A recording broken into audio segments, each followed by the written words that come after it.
Et salut à tous les amis, c'est Max et on se retrouve, nouvelle vidéo, on va parler des kits, des persos du prochain patch, les nouveaux persos et les reworks, c'est parti.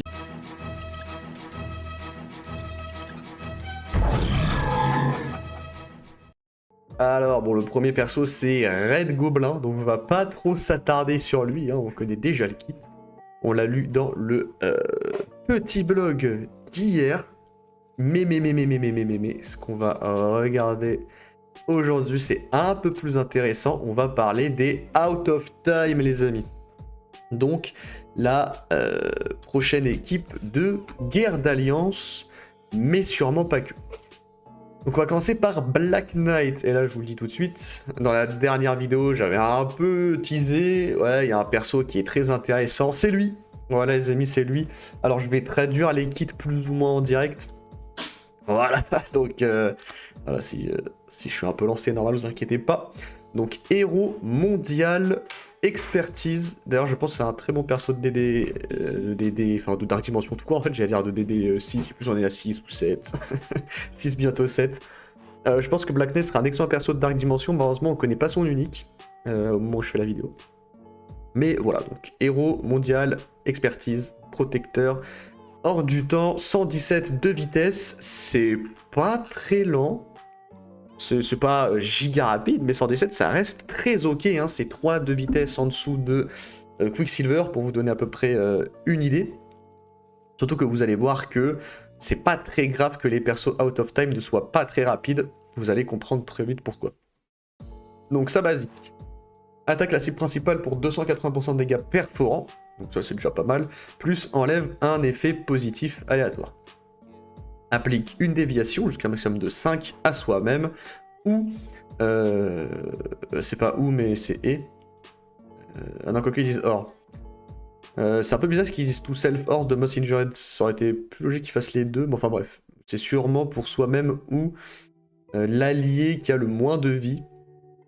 Genre, ils auraient juste pu dire le personnage qui a le moins de vie, mais non, ils ont dit lui ou l'allié, donc bon, bref. Donc l'allié qui a le moins de santé. Si ce personnage est un hors du temps, un allié hors du temps, lui applique une déviation en plus, jusqu'à une somme de 5. Et cette attaque gagne des dégâts perforants supplémentaires égaux à son armure bonus. Voilà, donc plus vous avez d'armure, mieux c'est évidemment. Déjà assez intéressant, parce qu'il met des déviations à tous les persos. Voilà, il ne les met pas que à lui. Il les met à peu importe qui. S'il le met sur lui ou un de ses alliés hors du temps, il va en mettre un de plus, donc c'est sûr que c'est mieux. Mais on a quand même déjà la moitié de l'effet en dehors de sa team, et ça c'est déjà bien. Donc l'attaque ISO 8 fait la même chose, voilà, donc rien de spécial à ce niveau-là.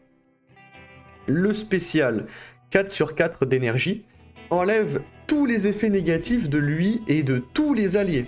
Donc déjà, un cleanse, peu importe l'équipe, peu importe à qui vous le mettez, voilà, ça cleanse toute son équipe. Si des effets négatifs ont été enlevés de ce personnage, se soigne de 5% par effet négatif enlevé. Donc si vous enlevez 5 effets négatifs, ça fait un petit heal de un quart de sa vie, c'est loin d'être déconnant. Hein. Attaque, heal, pardon, soigne, se soigne lui-même pour 20% de sa vie max. Donc en plus des effets négatifs, il se heal de 20%. Donc en fait, si vous avez... bon, il faut quand même pas mal d'effets négatifs pour se mettre full vie. Mais déjà, rien qu'avec 5 effets négatifs, vous en mettez à 50% de vie. Donc c'est vraiment déjà très bien. Et même sans effets négatifs, voilà, juste un heal de 20% sur un perso qui va avoir beaucoup d'HP en plus. Bah c'est vraiment pas mal du tout. Et c'est lié à aucun mode de jeu, aucun allié, ni rien, c'est juste voilà, comme ça. Attaque la cible principale pour 300% de dégâts perforants et applique blocage de capacité. Un blocage de capa sur le spécial au tour 1. Gagne provocation, sauvegarde et 2 chariots sur un maximum de 3. C'est pareil, le sauvegarde, il est quoi qu'il arrive. Applique vitesse augmentée et immunité à soit un allié adjacent et tous les alliés hors du temps. Donc là, encore une fois, pareil, ça le met à un allié adjacent. Donc souvent, vu que c'est un tank, vous allez le mettre dans un coin. Et du coup, l'allié qui est derrière, ça peut être Apocalypse, Quicksilver, peu importe qui c'est, Black Cat, il va prendre l'immunité et la vitesse augmentée. Donc c'est vraiment C'est vraiment très très bien. Là. Ensuite, les ennemis tués par cette attaque ne peuvent pas revivre. En plus. Et l'attaque gagne des dégâts perforants. C'est vrai que je crois que j'ai pas précisé, mais là c'est dégâts perforants. Qui sont égaux à son armure bonus. Ça ignore défense augmentée, c'est inévitable, ça ne peut pas être bloqué, ça ne peut pas être contré. Voilà, donc comme ça au moins, zéro chance que l'attaque passe pas. C'est vraiment, il a vraiment un kit de fou. C'est pas terminé en plus. Son ultime 3 sur 5, donc en gros ça arrive au tour 2.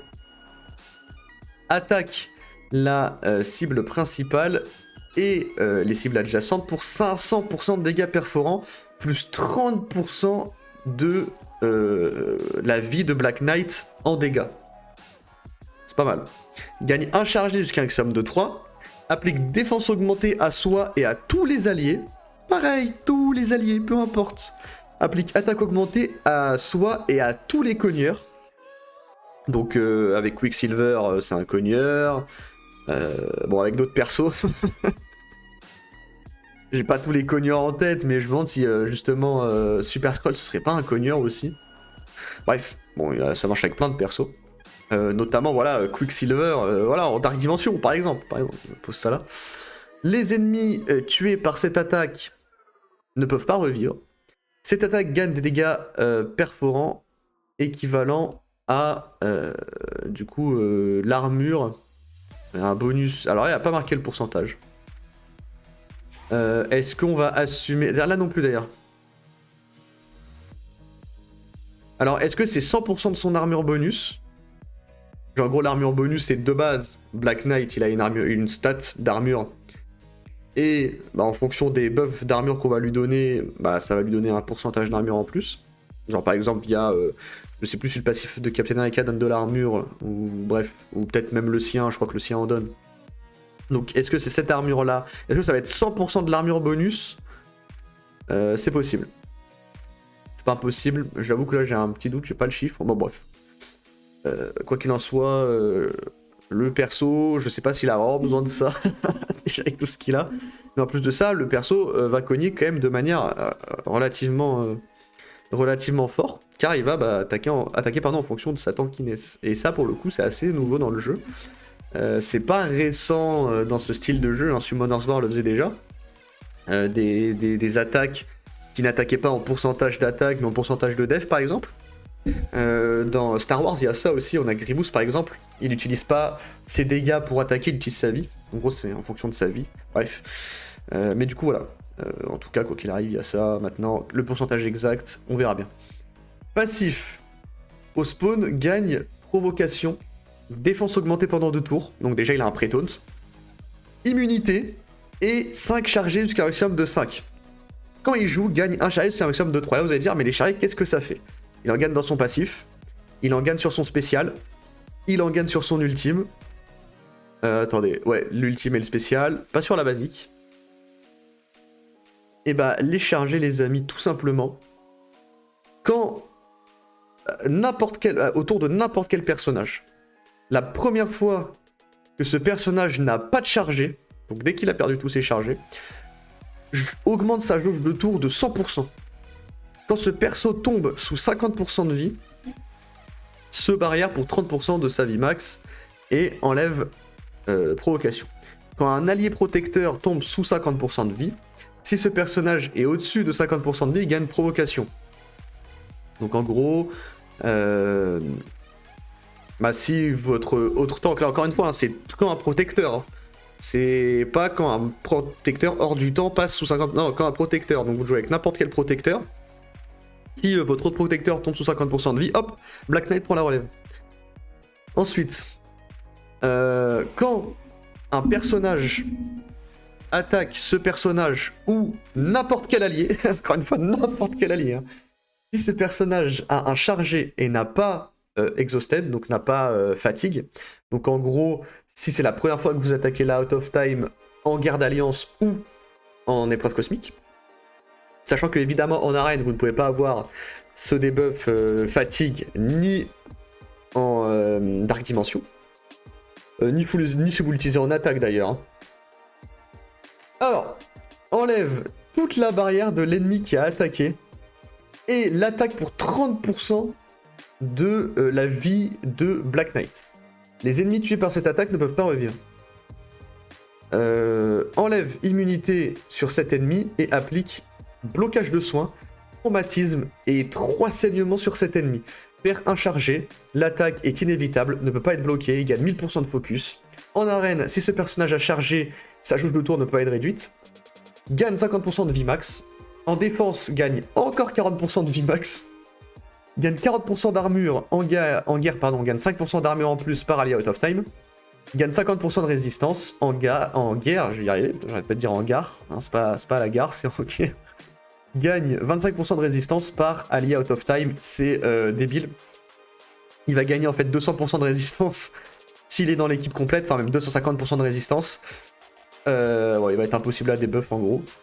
Et quand ce personnage a défense augmentée, le personnage gagne 1000% de résistance en plus, voilà, histoire que vraiment il puisse rien prendre du tout, qu'on puisse pas lui enlever ses défenses augmentées, qu'on puisse pas lui enlever sa provoque. Ce perso est complètement craqué. Voilà, si vous n'avez pas beaucoup d'orbes CTRS, gardez-les pour Black Knight. Si vous mettez un peu d'argent dans le jeu et que vous savez pas sur qui en mettre, mettez sur lui. Cassez la tirelire sur Black Knight. Le personnage est complètement fou. Les noyaux d'énergie, Black Knight, je suis un peu dégoûté, j'en ai plus beaucoup, les noyaux. Black Knight, vraiment là, le perso est complètement zinzin. Est-ce que c'est le nouveau meilleur perso du jeu? C'est possible. C'est vraiment possible parce que son kit est vraiment excellent. Et là où je vais vous expliquer un peu pourquoi c'est vraiment très excellent. En gros, on va relire un peu le kit, mais n'oubliez pas, donc, à chaque tour, il va gagner un chargé. Voilà, au tour, gagner un chargé. Sur son spécial, il va gagner 2 chargés. Sur son ultime, il va gagner un chargé. Et à chaque fois qu'un allié va attaquer, je vous rappelle que ça marche sur tous vos alliés et que ça marche dans tous les modes de jeu, il va lui mettre blocage de soins, lui enlever immunité, lui mettre trauma et 3 saignements. C'est juste énorme. C'est énorme. Et en plus, à chaque fois qu'il a 0, boum, il repart 100% de jauge de tour. Donc en gros, il va se passer quoi? Imaginez, vous n'avez pas d'énergie. Voilà, vous n'avez pas de chargé. C'est votre tour. Hop, vous gagnez, voilà, c'est votre tour, vous gagnez un chargé, vous êtes à un chargé. Vous mettez votre basique, vous gagnez pas de nouveau chargé. Il y a un ennemi, il joue. Il attaque un de votre allié, boum. Gardez le chargé, hop, c'est votre tour. Et oui, vu que le personnage gagne 100% de jauge de tour. En gros, ce qui se passe, c'est que, voilà, vous allez rejouer. Vous allez regagner chargé. Ça va remettre le tour d'un ennemi. Il va re-attaquer un de votre allié. Votre chargé va s'enlever, boum, vous allez rejouer. Et le perso va faire ça tout le temps.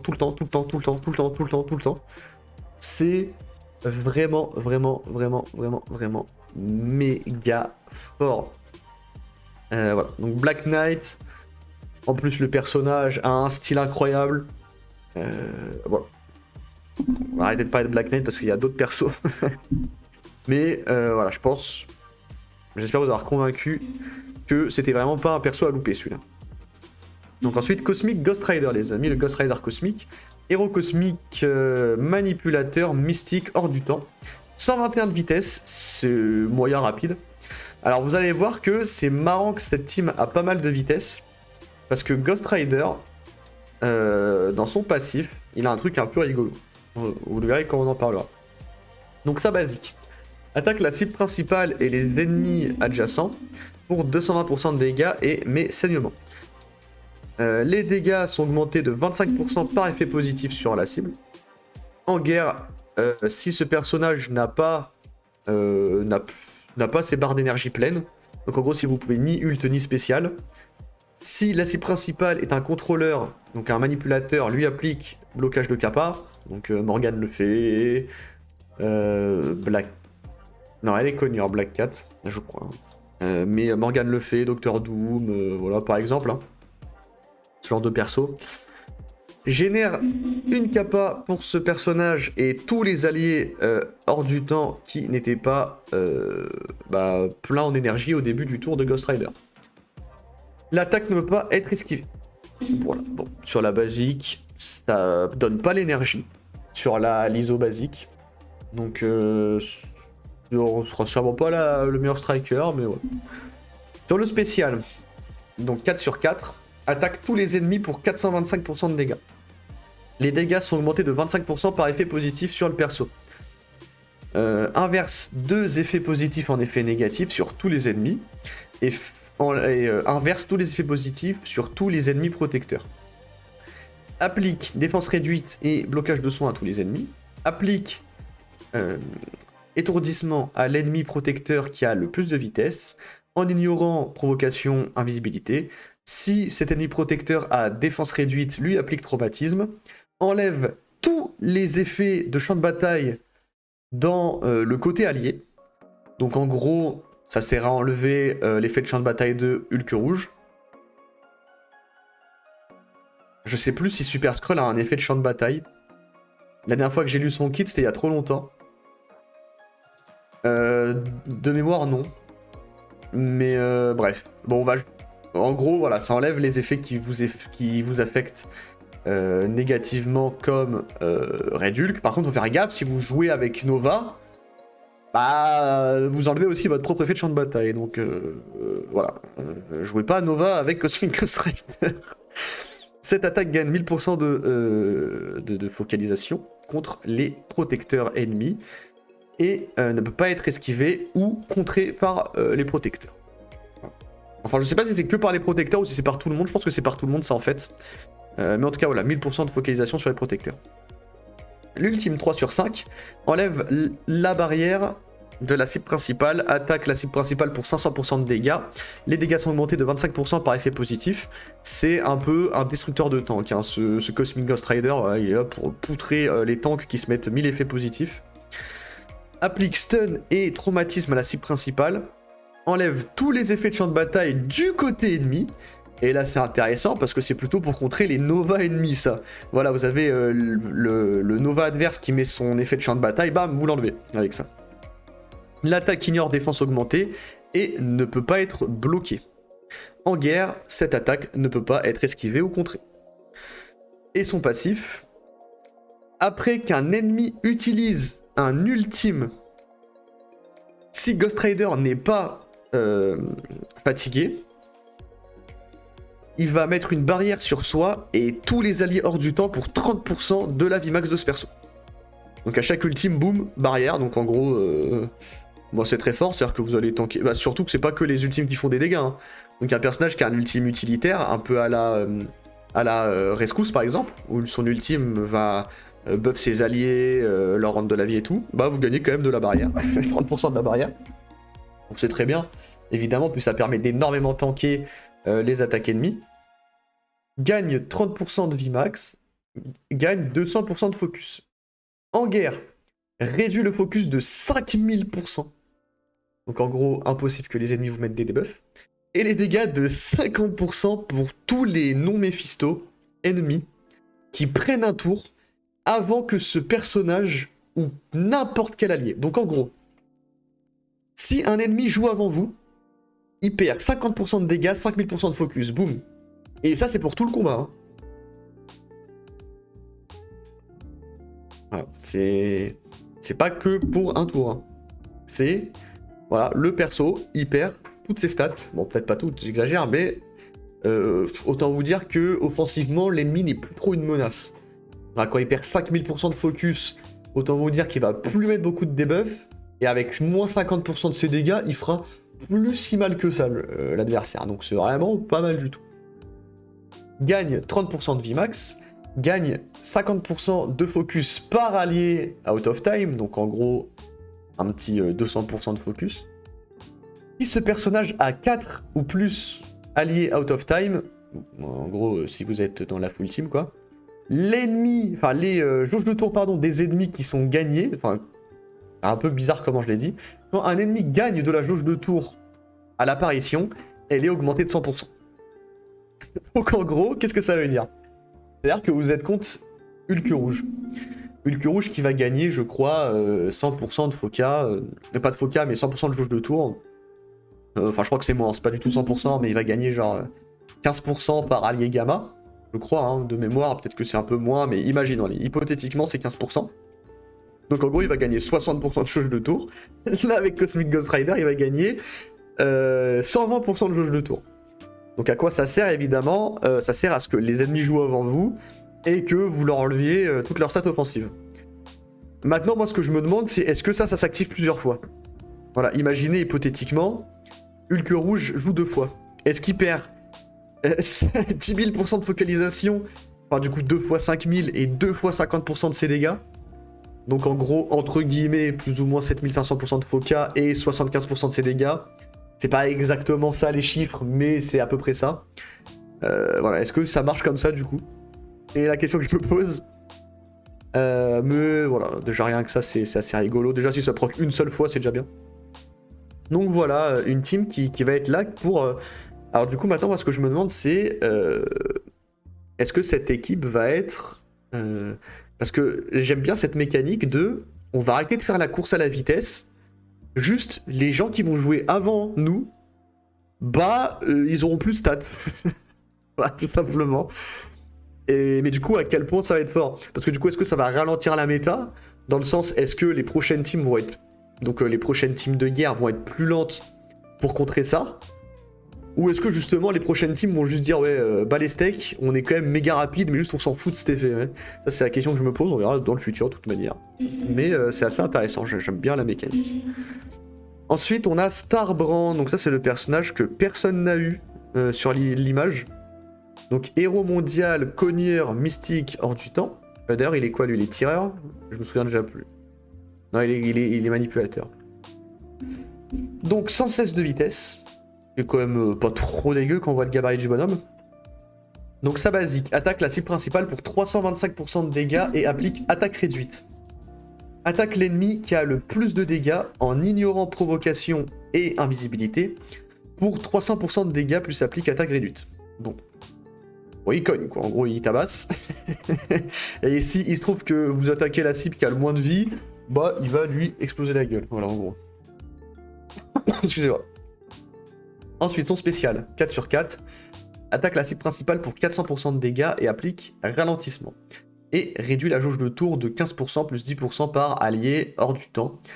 Et Black Panther, donc je vais l'appeler Bashenga, comme ça sera plus, hein, voilà, Black Panther 1 million d'années avant Jésus-Christ, Black Panther 1 mm, son nom c'est Bashenga, on va l'appeler Bashenga. Donc pour chaque allié hors du temps ou Bashenga. Voilà. Donc en gros le personnage va synergiser un peu avec Bashenga, et vous allez voir, on va parler des reworks après. Mais bon, c'est plus un easter egg sympathique et rigolo que un vrai truc qui va marcher selon moi. Donc bon, bref. Attaque les ennemis adjacents plutôt pour 350% de dégâts et applique ralentissement et réduit la jauge de tour de 15%. Attaque l'ennemi qui a le plus de vitesse en ignorant taunt et invisibilité pour 325% de dégâts plus un ralentissement et réduit sa jauge de tour de 15%. Cette attaque ne peut pas être bloquée ou esquivée. Ouais, donc en gros, bah là, vous allez éclater un mec, un peu les adjacents, et puis l'autre personnage qui a le plus de vitesse, bah vous allez juste aussi le cogner. C'est quand même un contrôle assez intéressant, parce que vous allez soit vous allez enlever, vous allez plus ou moins enlever 15% de jauge de tour sur tout le monde. Alors ça va être un peu plus fort que ça en réalité, parce que surtout que ça va spécifiquement attaquer à un moment le gars qui a le plus de jauge de vitesse. Donc c'est ça aussi pareil, c'est une attaque qui est assez sympathique, je trouve. Globalement, je trouve que la team est vraiment pas mal du tout. Même en dehors de la guerre, ça qui est bien. Hein. Remarquez que pour l'instant, il n'y a absolument rien qui parle de guerre hein, dans son kit. Je pense que même en épreuve cosmique, voilà, j'ouvre une petite parenthèse, mais je pense que même en épreuve cosmique, c'est une team qui va être extrêmement intéressante. Donc, je serais vous, je skipperai pas spécialement cette équipe. Voilà, je pose ça ici, peut-être que vous voulez de ça. L'ultime, 3 sur 5, attaque la cible principale pour 600% de dégâts et applique stun, donc applique étourdissement. Et transforme tous ses effets positifs en effets négatifs. Attaque les cibles adjacentes pour 500% de dégâts. C'est quand même des gros multiplicateurs. Hein. Non, je veux pas signaler, mais 600 et 500, c'est pas mal. Attaque l'ennemi qui a le moins de vie en ignorant provocation et invisibilité pour 500% de dégâts et applique plus un stun. Et en transforme tous ses effets bénéfiques en négatifs. Imaginez juste que l'ennemi qui a le moins de vie, c'est celui qui a pris les 600% de dégâts. Vous mettez en gros plus ou moins 1100% de dégâts à un mec. Voilà. C'est pas mal du tout. Quand les gens vont commencer à avoir des étoiles diamants sur lui, il va cogner vraiment sévère. Les ennemis tués par cette attaque ne peuvent pas revivre. Cette attaque ne peut pas être esquivée ou contrée. En guerre, ça ignore défense augmentée. Voilà, tout simplement, ça cogne très très bien. Et le passif, au spawn, applique immunité à soi et à tous les alliés hors du temps, gagne 30% de dégâts, gagne 30% de vie. Les alliés out of time, enfin, hors du temps, et Black Panther, Bashenga gagnent 30% de dégâts et 30% de drain. Non, pardon, c'est que lui qui gagne 30% de drain. Eux, ils gagnent 30% de dégâts, lui gagne 30% de drain. Et les alliés hors du temps et Bashenga gagnent 30% de drain. Il gagne, et lui-même du coup, hein, comment il s'appelle déjà, j'oublie son nom, Starbrand, gagne 5% de chance de crit. En guerre, il gagne 30% de vie max en plus, il gagne 5% de crit par allié out of time et Bashenga, et il réduit la barrière max de tous les ennemis de 5%.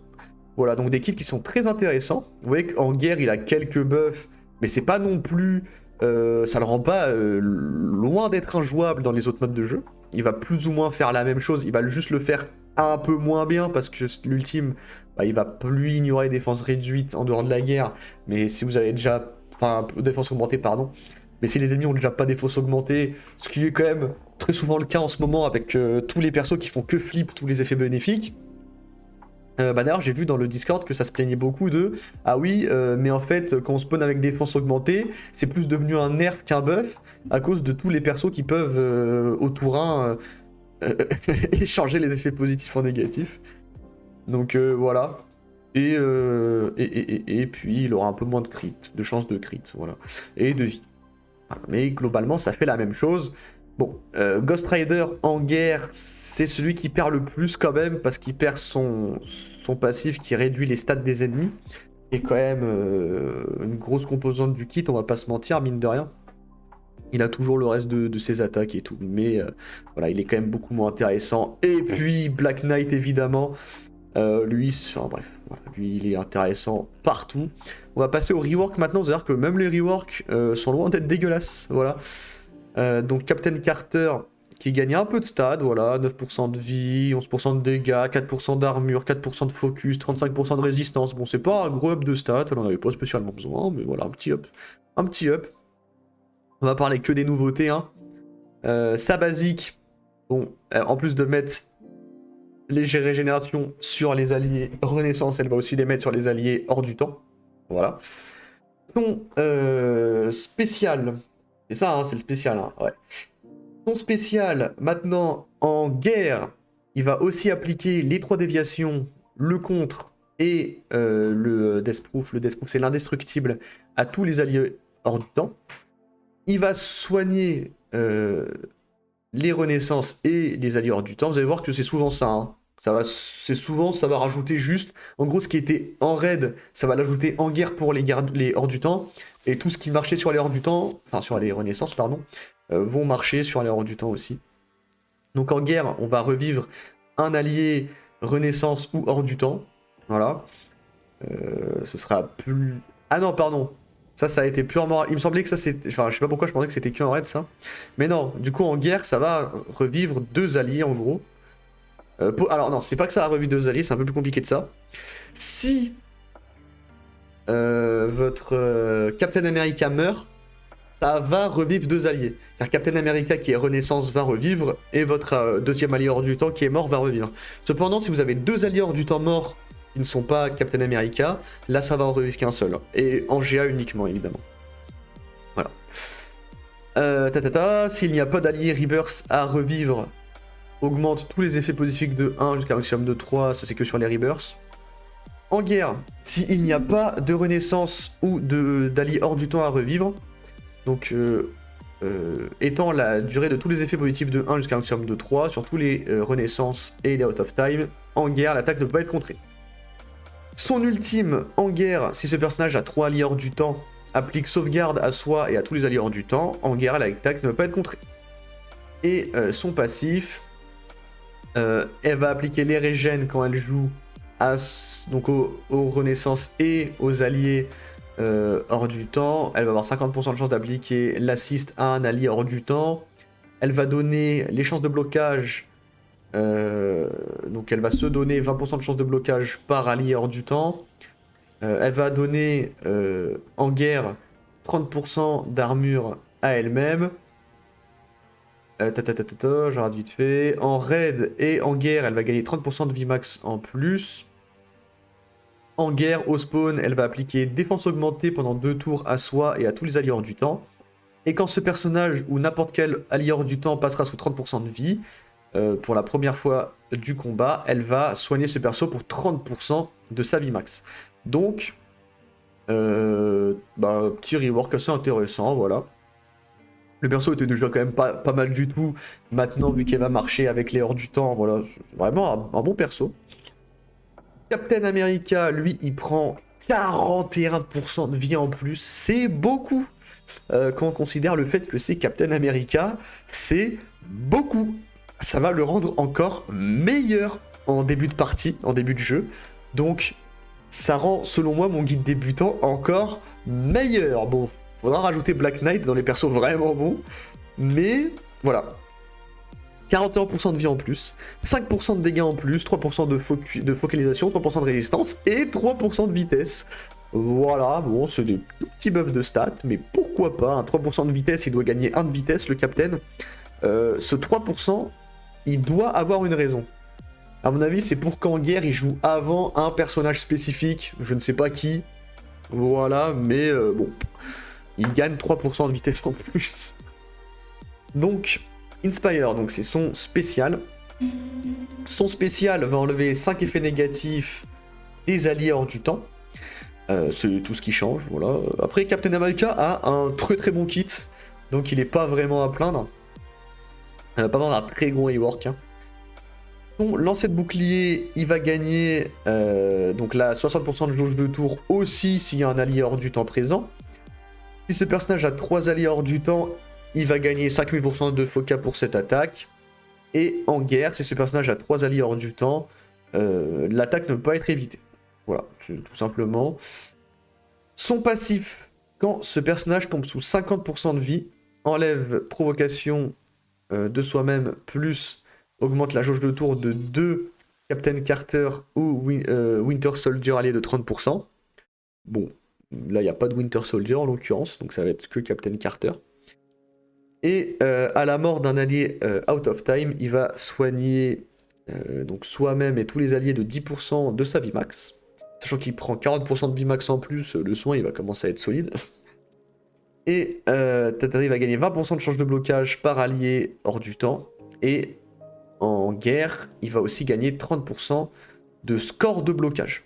Voilà, donc c'est surtout des petits ajustements pour que les personnages marchent dans la team hors du temps. Voilà, c'est pas des gros rework. Voilà, c'est quand même assez sympathique. Surtout, je trouve que le plus important, c'est vraiment le 40% de vie en plus, enfin le 41%. C'est vraiment un buff assez sympa. Et puis du coup, on a Bashenga qui prend un petit rework. Ça ne va pas le rendre complètement OP. Maintenant, un truc rigolo qu'on peut peut-être faire, c'est de jouer Starbrand dans la Wakanda. Vu que Black Panther Bashenga va fonctionner avec Starbrand. Voilà, encore une fois, je pense pas que ce sera le combo du siècle. Hein. C'est surtout pour qu'en Dimension Noire et dans le raid et d'autres modes de jeu, ils nous mettent des Starbrand et des Bashenga un peu chiants qui combattent entre eux. Mais voilà, c'est juste un petit truc sympa, vu que c'est des persos qui, dans le lore, ont vécu en même temps, en fait. Hein. Littéralement. C'est les Avengers préhistoriques. Donc voilà, voilà, ils ont des petits bonus entre eux, c'est sympa en vrai, c'est en termes de gameplay ça change rien, mais c'est cool, voilà, c'est cool que ça existe. Donc en gros, Bashenga, sur son ultime, il donne tous ses effets positifs aux alliés Wakanda, à War Dogs, là il va aussi le donner à Starbrand. Son passif, à Bashenga, va donner 30% d'armure à Starbrand en guerre et 50% de résistance. Donc... voilà, c'est C'est juste, c'est rigolo. C'est rigolo, c'est tout. C'est vraiment pas fou, c'est juste sympathique. Donc voilà, j'espère que la vidéo vous aura plu, les amis. N'hésitez pas à mettre un petit like, un petit commentaire, un petit abonnement. N'hésitez pas non plus, dans la description, il y a le lien de la chaîne Twitch et du Discord. Je vous invite à les rejoindre. Et je vous dis à la prochaine pour la prochaine vidéo. Salut à tous.